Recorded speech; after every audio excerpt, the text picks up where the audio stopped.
Olá, seja muito bem-vindo ao vídeo de hoje. Nós vamos conversar um pouco sobre os desafios da diabetes no idoso. A gente sabe que é uma doença que não tem cura, mas que pode ser muito bem controlada. Só que nesse processo de controle da diabetes, o nosso paciente idoso encontra alguns desafios e a gente vai falar um pouquinho mais sobre eles hoje e como resolver. O primeiro deles é ter uma alimentação equilibrada. A maioria dos idosos está acostumada há muitos anos em uma mesma alimentação, em um mesmo modelo de alimentação. E aí, quando descobre a diabetes, precisa às vezes reduzir a quantidade ou o tipo de alimento que estava consumindo, e isso pode se tornar muito difícil nessa rotina. Ter controle da quantidade de arroz, macarrão, pão, hábitos que a pessoa tinha há muito tempo e agora precisa mudar. Um bom acompanhamento com a equipe de saúde, com o nutricionista, é essencial para que ele tenha condições de entender quais são os alimentos mais recomendados, as quantidades e o que funciona para ele, porque cada paciente é único, vai ter uma realidade financeira, uma rotina diária, alguém para ajudar ou faz tudo sozinho. Então isso é muito importante na hora de definir como que vai ser a alimentação desse paciente.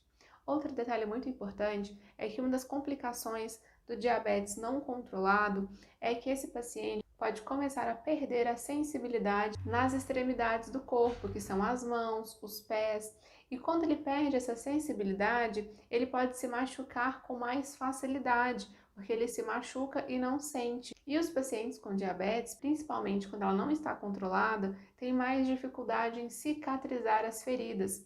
Então, existe até um termo para isso, que é o chamado pé diabético, porque o pé às vezes a gente esbarra, não percebe, e se esse paciente não sente dor ao se machucar, aquela ferida às vezes vai passar tempos sem sequer ser notada. E para tratar essa ferida, mesmo que a gente consiga identificá-la, é um pouco mais difícil, porque o processo de cicatrização demora mais. Então é outro ponto que a gente tem que tomar muito cuidado. Então, observar os calçados que o seu idoso utiliza, inclusive para evitar o risco de queda.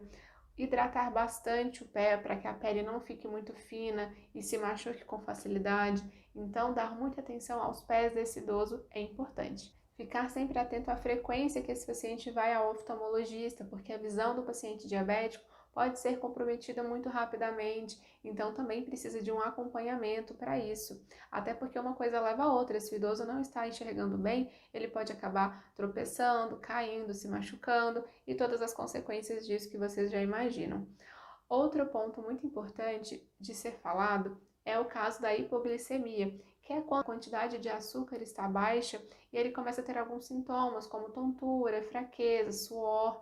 E aí, neste momento, esse paciente precisa saber o que está acontecendo com ele para que ele de imediato consiga se tratar. E para isso, ele pode tomar um copo de água com uma colher cheia de açúcar, uma colher de sopa, ou ele pode tomar um suco de laranja natural, algo que seja digerido rapidamente pelo organismo para que esse paciente volte a ter um nível bom de açúcar no sangue.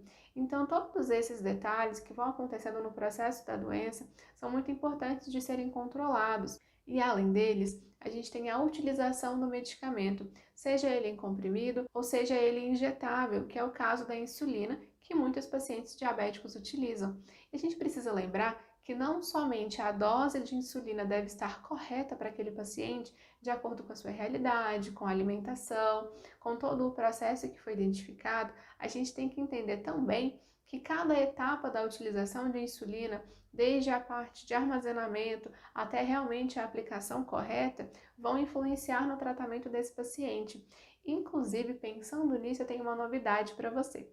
Eu elaborei um guia prático da utilização de insulina, especialmente para o nosso paciente idoso. Pode ser utilizado por ele, por um cuidador, por um familiar. Eu vou deixar o link aqui na descrição desse vídeo para que você tenha acesso e caso você tenha interesse, você pode adquirir nesse site. Neste guia, eu explico passo a passo correto da utilização da insulina, desde o armazenamento, a identificação de todos os dispositivos, glicosímetro, seringa, agulha, caneta, local correto de aplicação, como aplicar, tudo isso de uma forma simples, clara e objetiva, sem termos técnicos, para que o paciente realmente consiga acompanhar esse passo a passo e ter uma utilização segura do medicamento, para que isso não influencie no tratamento adequado que ele precisa ter. Qualquer dúvida que você tiver, se esse guia realmente vai te ajudar, se ele é para você, pode me procurar, deixa aqui nos comentários a sua dúvida, eu vou te ajudar. São muitas informações, muitos detalhes para que a gente fique atento, mas o importante mesmo é cuidar desse idoso para que ele tenha qualidade de vida nesse processo. Te aguardo no próximo vídeo. Até mais!